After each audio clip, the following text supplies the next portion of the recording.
بسم اللہ الرحمن الرحیم۔ السلام علیکم۔ اور نیوز کے ساتھ میں ہوں نظارہ رخ کرتے خبروں کا۔ مرکزیم کی رپورٹ کے مطابق وزارت خزانہ کے ایک بیان میں کہا گیا ہے کہ بین الاقوامی مالیاتی فنڈ IMF کے پاکستان مشن کے سربراہ نیتھن پورٹر نے منگل کو اسلام آباد میں وزیر خزانہ محمد اورنگزیب سے ملاقات کی، جس میں $7 ارب کے قرض کی ادائیگی پر تبادلہ خیال کیا۔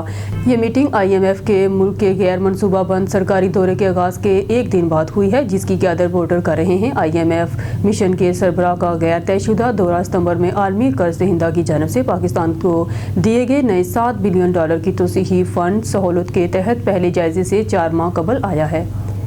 مرکزیم کی رپورٹ کے مطابق عرب اور مسلم رہنما عرب اسلامی غیر معمولی سربراہی اجلاس میں ایک گروپ تصویر کے لیے پوز دے رہے ہیں۔ تصویر PPI پیر کے روز عرب اور مسلم رہنماؤں کے سربراہی اجلاس نے غزہ میں اسرائیلی فوج کی طرف سے کیے جانے والے خوفناک اور چونکا دینے والے جرائم کی مذمت کی۔ یہودی ریاست کو ہتھیاروں کی برآمد پر پابندی کا مطالبہ کیا اور جامعہ امن سے قبل مقبوضہ علاقوں سے اسرائیلی انخلا کا مطالبہ کیا۔ خطے میں مسلم دنیا کے رہنما غیر معمولی عرب اسلامی سربراہی اجلاس میں شرکت کے لیے ریاض میں جمع ہوئے، جس میں جاری علاقائی جنگوں پر توجہ مذکور کی گئی۔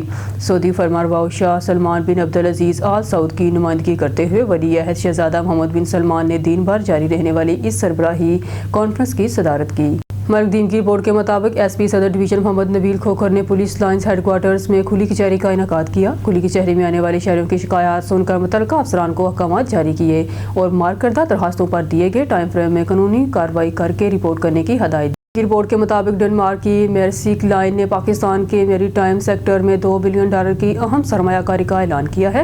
یہ اقدام ملک کی شپنگ اور لاجسٹک کی صنعتوں کو فروغ دینے کی توقع ہے۔ اس سرمایہ کاری کی تصدیق پیر کو اسلام آباد میں پاکستان کے وزیر برائے سمندری امور قیصر احمد شیخ اور میرسک کے سینئر حکام کے درمیان ملاقات کے دوران کی گئی۔